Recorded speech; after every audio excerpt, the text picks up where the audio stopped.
After a year of media criticism and poor on-court play, did Russell Westbrook grant himself an easy ticket out of LA?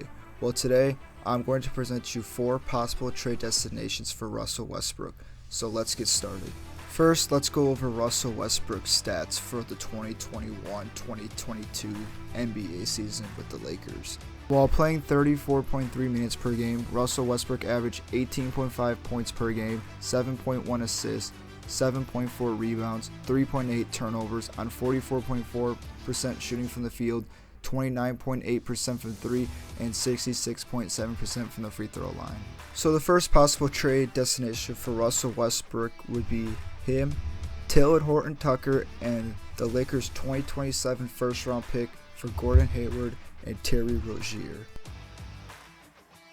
With Gordon Hayward having 2 years, $60 million left on his contract, and the Hornets recently giving a contract extension to Terry Rozier in the summer of 2021, which is 4 years, $97 million, this would be a good trade for the Hornets to get off the books. It's going to suck if the trade goes through because the Hornets would have to pay Russell Westbrook $47 million for next year, but in the long run, it's going to be worth it. With the Hornets getting rid of Hayward and Rozier, it frees up a lot of cap space. Miles Bridges, who's going to be a restricted free agent this summer, is going to want a max rookie extension. And not only that, but LaMelo's going to want a max rookie extension too. And with the trade, but getting rid of Hayward and Rozier and only having to do with Westbrook's contract for 1 year, will free up a lot of space for the Hornets to make moves in upcoming free agency classes. Not only that, but the Hornets are going to be receiving Taylor Horton Tucker, who also recently signed a contract extension last summer with the Lakers, which is a very, very good deal that he's on. With only $10 million per year, he's going to be a great fit next to LaMelo, or even if he comes off the bench, he'll be a great scoring threat by driving the basketball, but he's also a very good playmaker, which the Hornets need when LaMelo is not playing. Hornets would also be receiving the Lakers' 2027 first round pick, which gives them many options to work with. They can either keep it and trade it away for another player that could help them win now, or if they want to keep it, they can keep it and possibly sign a very good player in the upcoming years in the NBA draft. Now for the Lakers side of the deal. These two players would be great fits around Anthony Davis and LeBron James because the Lakers need players that can stretch the floor and knock down the three well when LeBron's driving the basketball and facilitating the offense, or while AD has the ball in the post and he drives and he has to kick out. Hayward shot 39.1% from 3, and Rozier was shooting 37.4% from 3 this year. With the Lakers championship window closing, with LeBron aging and turning 38 in December, they need to make this move for a win now scenario, and this would be a great fit for them. The next trade that I think that would be beneficial for both parties would be Russell Westbrook to the Pacers, and the package would be Russell Westbrook, Taylor Horton Tucker, and the Lakers' 2027 first round pick, and the Lakers would receive Buddy Hield and Malcolm Brogdon. Last offseason, the Lakers were in contention to trade for Buddy Hield from the Sacramento Kings, but they ended up settling for Westbrook. The addition of Buddy Hield will give the Lakers a lethal three-point shooter to space the floor for LeBron and Anthony Davis. Malcolm Brogdon has some injury history throughout his career, but he would end up being a great floor general when LeBron isn't on the court, and he brings overall a good 3-level score that the Lakers need. Also, the trade would give the Lakers more cap space to make moves in free agency because the Lakers will be saving $13.5 million with the deal. Now let's move on to the Pacers. With the shocking move they did at the trade deadline by trading Domantas Sabonis for Tyrese Haliburton, the Pacers are looking to rebuild. Taylor Horton Tucker would be a great piece to build around Tyrese, and also Westbrook would mentor Tyrese. Westbrook's contract is only for 1 more year after this year, so they won't have to deal with his large salary next season, so they can start rebuilding and adding players next offseason. The most important part of the deal would definitely be the 2027 first round pick. The Pacers could either draft a player if they're looking for a long-term rebuild, or they could use the pick to trade for players that would fit their system well.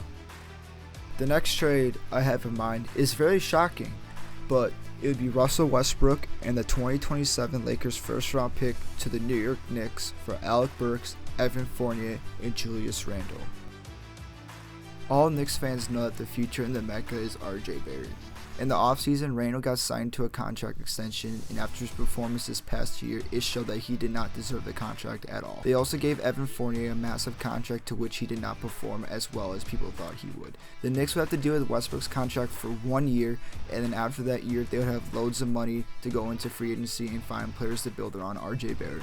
The Knicks would sell out the Garden and see Westbrook as that explosive player once again and bring in ticket sales to bring the Knicks back on the map and take the Nets off. Take the draft pick and draft a player in 2027 that fits the system, or even if the Knicks really wanted to, they could use that future pick and trade for another player that would fit around RJ Barrett. Now let's move on to the Lakers part of the deal.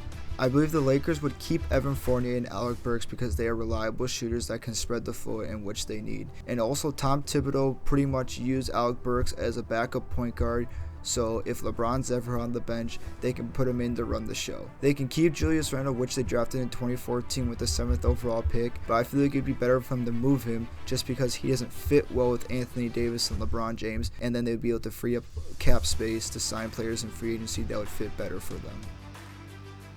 And the last trade that I thought of would be Russell Westbrook, Talen Horton-Tucker, and the Lakers' 2027 first-round pick for John Wall and Eric Gordon.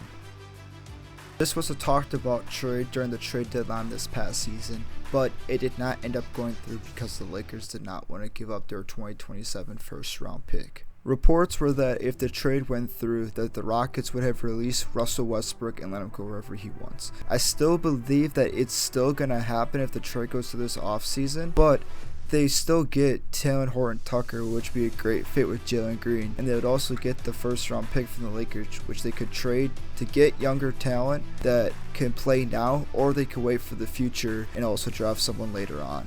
This trade would benefit both teams by getting off major contracts next summer, but the Lakers do get a shooter in Eric Gordon, who is also a nice defensive player, but at the end of it, I believe the Rockets are the winner for the trade. They get a young player in Talen Horton-Tucker, which you can fit around a young core, and a future pick that can be used to build a system in a few years. A couple days ago, Russell Westbrook deleted all of his posts on Instagram about any team that he was on besides the Thunder. How cool would it be to see Russell Westbrook in a Thunder's jersey again? But after extensive research, I cannot find a possible trade the Thunder could do to get him back, because they're definitely not going to be getting rid of Shai Gilgeous-Alexander. If a team decides to release him after a trade, or if Westbrook goes to free agency, that is the only way I could see him going back to Oklahoma City. Thanks for watching the video, guys. Let me know what trade destination you'd like to see Russell Westbrook go to, or if you have a possible trade that I did not go over in the video today, let me know down in the comment section down below. But if you enjoyed the video, like it, subscribe, and I'll catch you all later. Peace.